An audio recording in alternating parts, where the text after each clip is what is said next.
ዶሰኛው ደራሲ የሺጥላ ኮከብ ተራኪዎች ማስረሻ ፍቅሬና መሰረት አሰፋ ዶሰኛው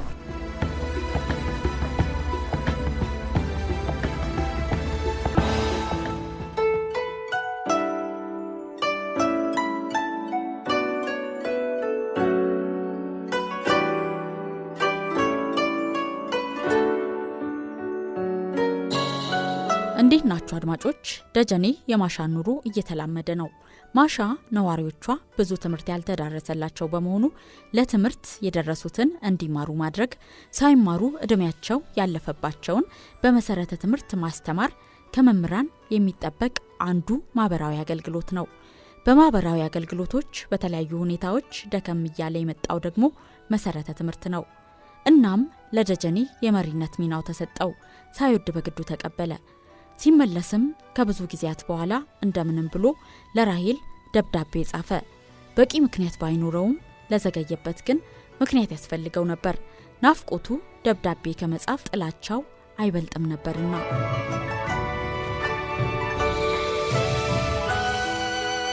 ዶሰኛው ክፍል 15 አሁን ይደመጣል።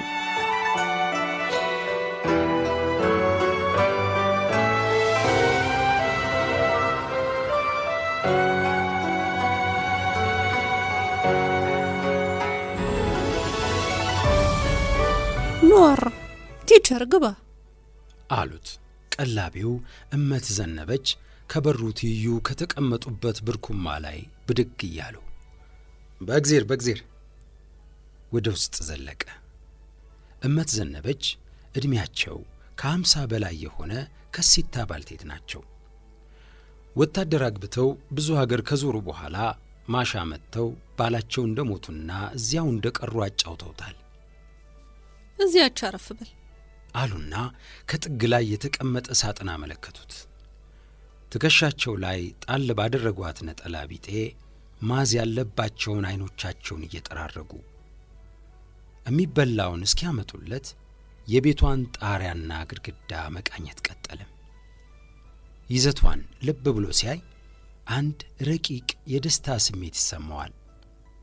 የምጣድ ቂጥ የመሰለው ጣራና ከላዩ የተንጀረገገው ጥላሸት፣ ከፊል ምርጊቱ የተቀረፈው ግድግዳና ከላዩ የተንጠለጠሉት በጭስ የወዙ ደጋኖችና የቅል አንገቶች፣ መስታወታቸው የበለዘ የቆዩ ፎቶግራፎች፣ የደረቀ አርቲና ጤና አዳም፣ አንድ ጥግ ላይ ባዶ የዘይትና የአረቄ ጠርሙሶች ይዞ የተገተረው መደርደሪያና ወጣ ገባው ወለል ሁሉ የደስታ ስሜት ይሰጡታል። እንኳን ደስ አለ ቲቸር፣ መመረጥህን ሰማሁ አሉት ወጥ ሲያወጡለት። ማን ነገሮት? ጎረቤት የነገረችኝ። አንቺ ቤት የሚቀለበው አዲስ አስተማሪ ተመረጠ አለችኝ። አሁን ተመረጥኩ አላቸው ከምግቡ ቀና ሳይል። እንደ ድሮ እንደኛ ጊዜ ቢሆን ሹመት ደስ ይል ነበር አሉትና አይኖቻቸውን ጠራረጉ። አሁንም ያስደስታል እኮ። አይሄ የዛሬ ጊዜ ሹመት መስራት አሉት እንደገና ወጥ እየጨለፉለት። ታዲያ ደስ የሚለው እሱ አይደል ሊላቸው ፈልጎ ነበረ። ለማይቀራረብ ጨዋታ መጋበዝ መሆኑን አየና ተው። አሁን እሱስ መስራት ያው ነው አላቸው መልሶ። የቀረበለትን አጣጥም ወጣ።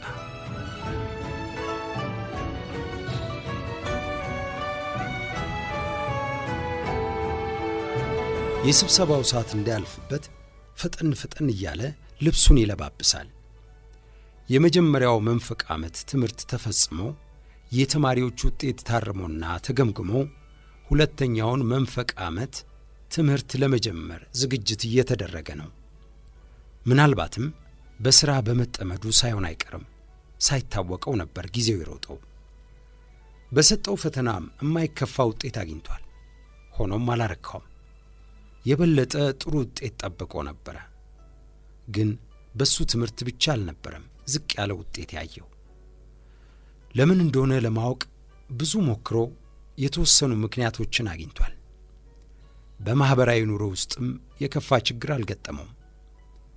ትንሽ አሳሳቢ የሆኑበት ከመጡት ውስጥ ዋነኛው አስተዳዳሪው አደም ነበሩ። ቢሮ ውስጥ ከጎነታተሉት ወዲህ በደህና መንፈስ አያዩትም። ትክክል ነው ብሎ የሚሠራው ነገር ሁሉ ያበሳጫቸዋል። በተለይ አንድ ቀን እያስተማረ ሳለ የተፈጠረውን ሁኔታ አስታወሰ። ተማሪ አምበሉ ቶሎና ይባላል አለ አንድ የአንደኛ ደረጃ ተማሪ አንገቱን ብቻ ገባ አድርጎ። ማን ነው የሚፈልገው? አለ ደጀኔ።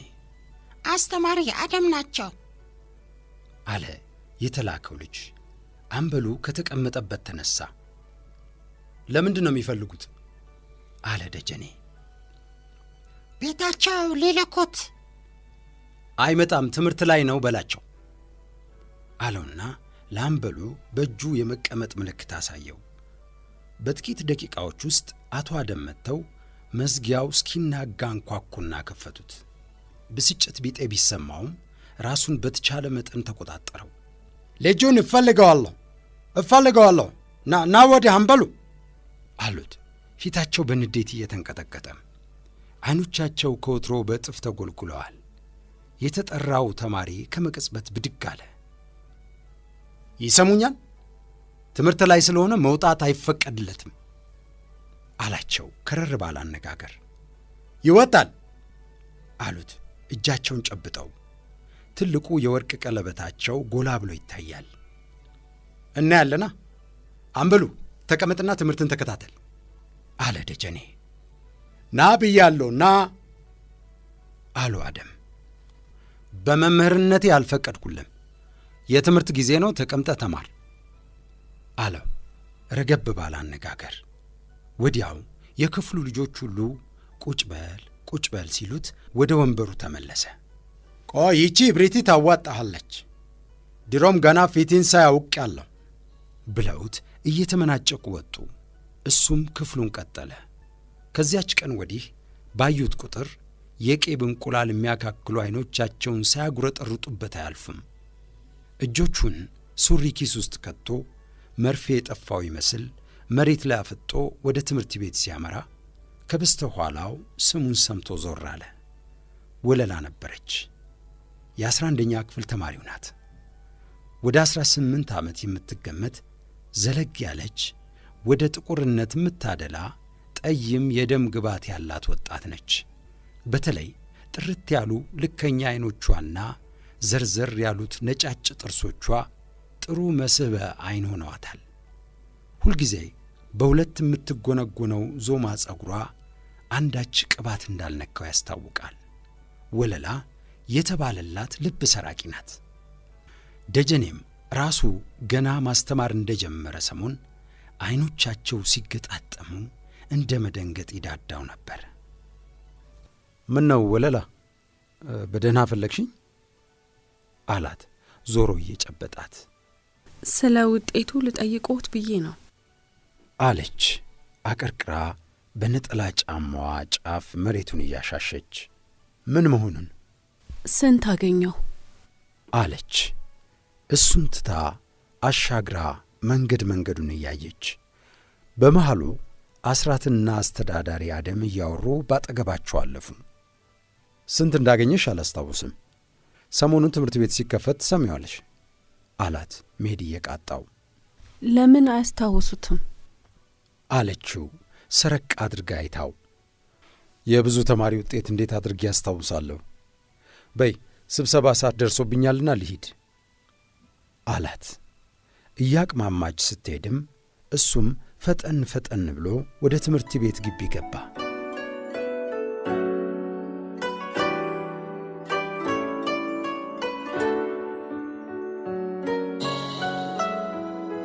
የስብሰባው ክፍል በመምህራን ተሞልቷል። ባዶ ወንበር ያለበትን ቦታ መርጦ ተቀመጠ። ፊት ለፊት ርዕሰ መምህሩ ጁፋር፣ ከመሃል አስተዳዳሪው አደምና ንዑስ መሪ ተክሉ በግራ በቀኝ ተቀምጠው የአባላትን መሟላት ይጠባበቃሉ። ረጅሙ ተክሉ ከሁለቱም ከፍ ብሎ ይታያል። በሰላሳዎቹ ውስጥ ያለ ጠይም ወጣት ነው። ከዓይኑ የማይለየውን መነጽሩን ከፍ ማድረግና ረጅም አፍንጫውን መነካካት ያዘወትራል። አርቆ አስተዋይና አንደበተ ርቱዕ መምህር መሆኑን ብዙ መምህራን ይናገሩለታል። እሺ እንግዲህ ውድ መምህራን አለ ጅፋር በሚንቀጠቀጥ ድምፅ። ግንባሩ ላይ ላብ ችፍፍ ማለት ጀምሮታል። በስብሰባና ሌሎች የሕዝብ መሰብሰቢያ ስፍራዎች ንግግር ማድረግ ያስፈራዋል። የዛሬው ስብሰባችን ዋና ዓላማ በመጀመሪያው መንፈቅ ዓመት የትምህርት ወቅት የገጠሙንን ማለቴ ስለ ገጠሙን ችግሮችና መፍትሄዎቻቸው ለመፈለግ ደጀኔ ልብ ብሎ ይመለከተውና ምስኪን አትፍራ፣ ገጽታህ እባካችሁ መናገር ስለማልችል ካጠፋው ይቅርታ የሚል ይመስላል። ለምን ትፈራለህ? ይላል በልቡ። ርዕሰ መምህሩ የተቻለውን ያህል ተናገረና እሺ እንግዲህ እኔ በተናገርኩት ላይ ጓድ ተክሉ ተጨማሪ ማብራሪያ ይሰጣል አለና ጭነቱን አራገፈ። እሺ እንግዲህ ሁላችንም ባለፈው ሴሚስተር ከተማሪዎቻችን ጋር ቆይተናል። በተቻለን መጠንም በስርዓተ ትምህርቱ ላይ የተሰጠንን ክፍል በተሰጠን ጊዜ ለመሸፈን ሞክረናል። ጅፋር ዓይኑን ማሳረፊያ አጥቶ ያንከራትትና ቶሎ እፊቱ ያለው ማስታወሻ ላይ ያቀረቅራል።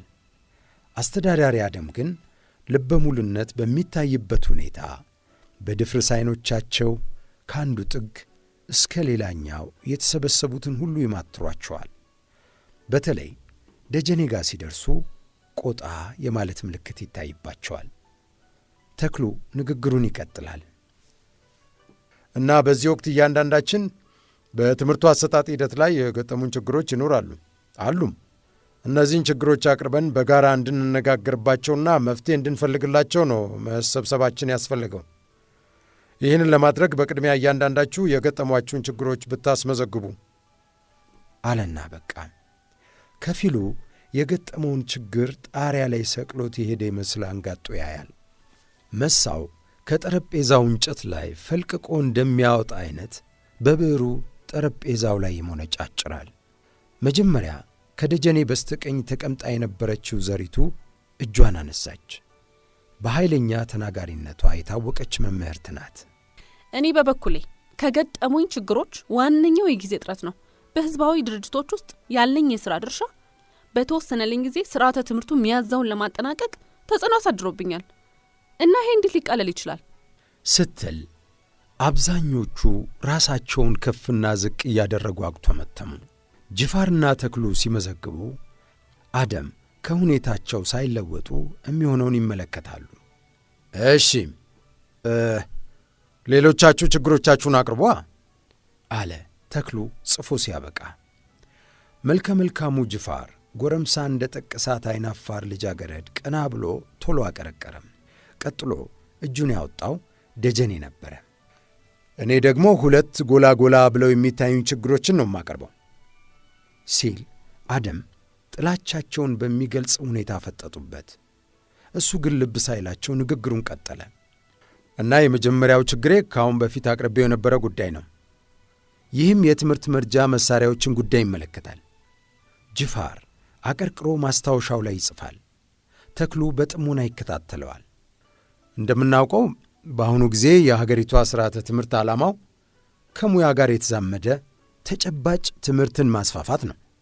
ለዚህ ደግሞ የማስተማሪያ መርጃ መሳሪያ መኖር እጅግ አስፈላጊ ሆኖ ሳለ በዚህ ትምህርት ቤት ግን ምንም የለንም ማለት እንችላለን እና ይህን ለማሻሻል ምን ማድረግ አለብን? ይሄ የመጀመሪያው ጥያቄ ነው ብሎ የያዛትን ብጣሽ ወረቀት አየና፣ ሁለተኛው የተማሪዎች ሥነ ሥርዓት ጉዳይ ነው። ተማሪዎች ከክፍሉ እስከ ጭራሹ ሲቀሩና ከክፍለ ጊዜያት ሲያቋርጡ ይታያል። ይሄ ለሁለተኛ መንፈቅ ዓመት እንዳይቀጥል ምን እናድርግ? እነኚህ ናቸው ጥያቄዎቼ ብሎ ጨረሰ። ጅፋርና ተክሉ ወረቀት ላይ ጫር ጫር እያደረጉ ሐሳብ ከተለዋወጡ በኋላ ጅፋር ጉሮሮውን ጠረግረግ አድርጎ ለመመለስ የተዘጋጀ መሰለ። እሺ ጓዶች፣ አሁን 3 ጥያቄዎች ማለቴ 3 ችግሮች ለውይይት ቀርበዋል እና ሌላ ተጨማሪ ሳንቀበል በዚሁ ላይ በተቀበልናቸው ተወያይተን ብንቀጥልስ አለ። ብዕር የያዘባቸው ጣቶቹ ሲንቀጠቀጡ ከሩቁ ይታያል። ሐሳቡ ተደገፈለትና የመጀመሪያው ለውይይት ቀረበ። ከፊሉ ቀለል ያለ ሥራ እንዲሰጠን የትብብር ደብዳቤ ይጻፍ ሲል፣ ሌላው የምንሰራበት ጊዜ ወደ ቅዳሜና እሁድ ይዛወር ሲልና ሌሎች ሐሳቦች ሲወድቁና ሲነሱ ቆዩ። ጥሩ መፍትሄ ሆኖ የተገኘው ግን የተክሉ ነበረ። በእርግጥ ጓዶች፣ አለ ተክሉ መነጽሩን ከፍ አድርጎ፣ በእርግጥ ማንኛውም መምህር ቢሆን ተማሪዎችን ይወዳል። ከመካከላችን ተማሪዎችን ልጠቅም እንጂ ሊጎዳ የሚፈልግ እንደሌለ እናውቃለን። በሌላ በኩል ደግሞ ህብረተሰቡ የተማረ ሰው ኃይል ችግር አለበት።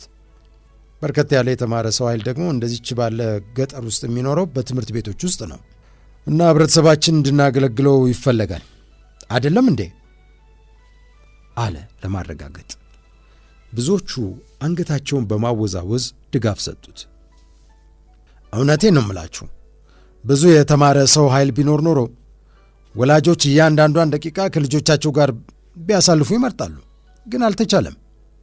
ማገልገላችን የግዴታ አስፈላጊ ነው እና ለማለት የፈለግኩት ምንድን ነው፣ ተመርጠን ያለን ሁሉ በተቻለ መጠን እያገለገልን፣ በሌላ በኩል ትርፍ ጊዜያችንን ጭምር መስዋዕት እያደረግን ተማሪዎቻችን እየረዳን ብንቆይና የትምህርት ቤቱ ጽሕፈት ቤት ከሚመለከታቸው አካላት ጋር ተነጋግሮ ዘላቂ መፍትሄ ቢፈልግ ብሎ ንግግሩን ደመደምና መነጽሩን ከፍ አደረጋት።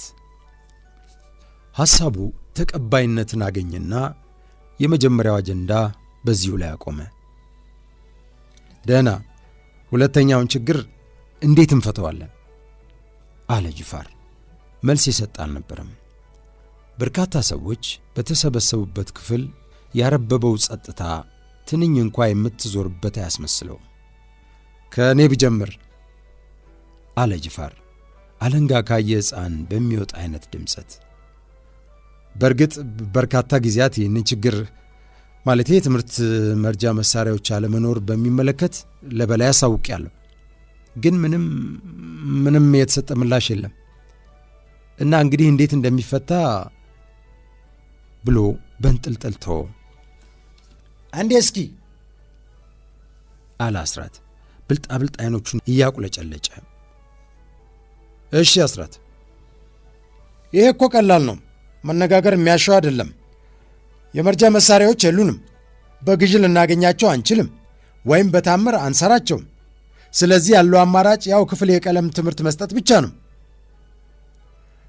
ከማለቱ አስተዳዳሪ አደም ተጨማሪ ብለው የመናገር ዕድል እንዲሰጣቸው ትእዛዝ አዘል ጥያቄ ጠየቁ። ፈቀደላቸው። ጓዶች፣ አሉ አደም፣ እንደው ሁሉም ነገር በአንድ አፍታ በአንድ ሌሊት ይሟላ ብለን አንጠብቅ። ሁሉም ጊዜውን ጠብቃል። ማሻ ሁለተኛ ደረጃ ትምህርት ቤት ያገኘችው በቅርብ ነው። ይሄ ራሱ አንዱ በአብዮት የተገኘ ድል ነው እና መሳሪያ የለንም ብለን ትምህርት ቤት ይዘጋ ማለት አሉና ንግግራቸውን ያዝ አደረጉ።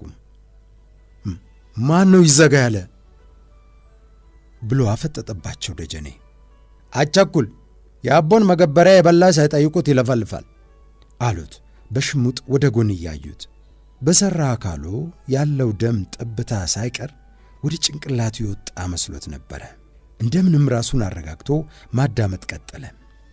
እና ጓዶች፣ ይዘጋ ማለት ሕዝቡ ያገኘውን ድል መንጠቅ እንዳይሆን አሉና የኋሊት ተለጥጠው ተቀመጡ። ጓድ፣ አለ ደጀኔ እጁን ወደፊት ዘርግቶ፣ እዚህ ላይ ይዘጋ የሚባል ነገር አልተነሳም። ያልሰማ ጆሮ ጉዳይ እንዳይሆን በእኔ በኩል የቀረበው ጥያቄ ምን መላ እንፍጠር የሚል ነው አለና አደም ላይ ያፈጠጠባቸው። ባላ እንደ ብስተማና ከሰማሽ ጎድጉደዋ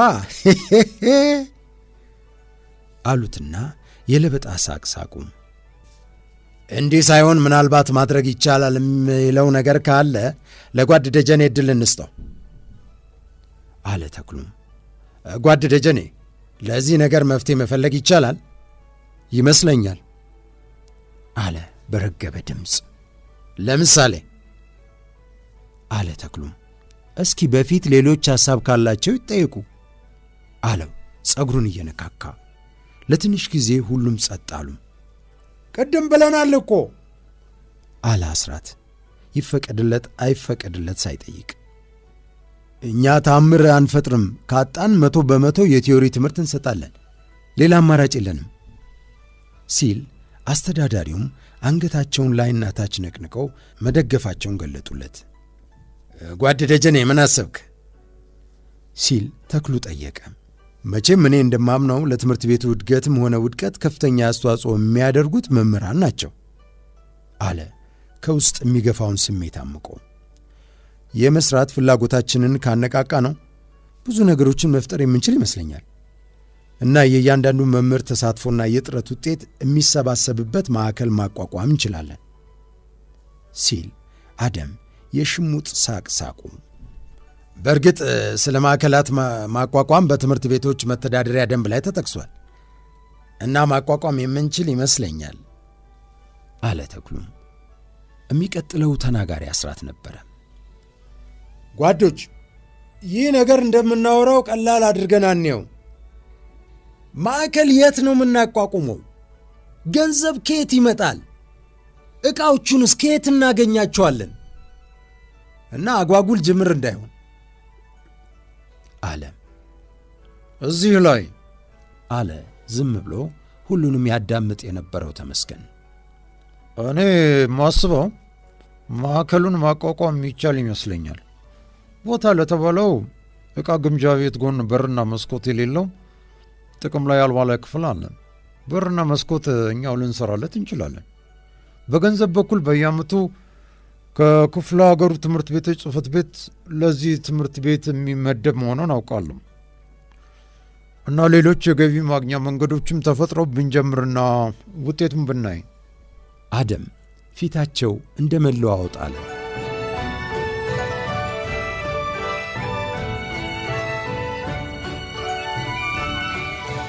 ዶሰኛው ክፍል 15 ተጠናቋል። አድማጮቻችን ስለ አብሮነታችሁ እናመሰግናለን። በሚቀጥለው ክፍል 16 እንገናኛለን።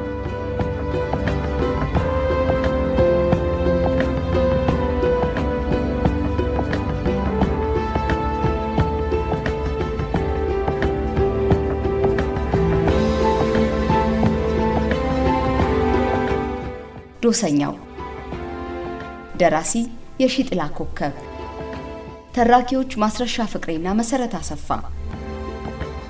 ዶሰኛው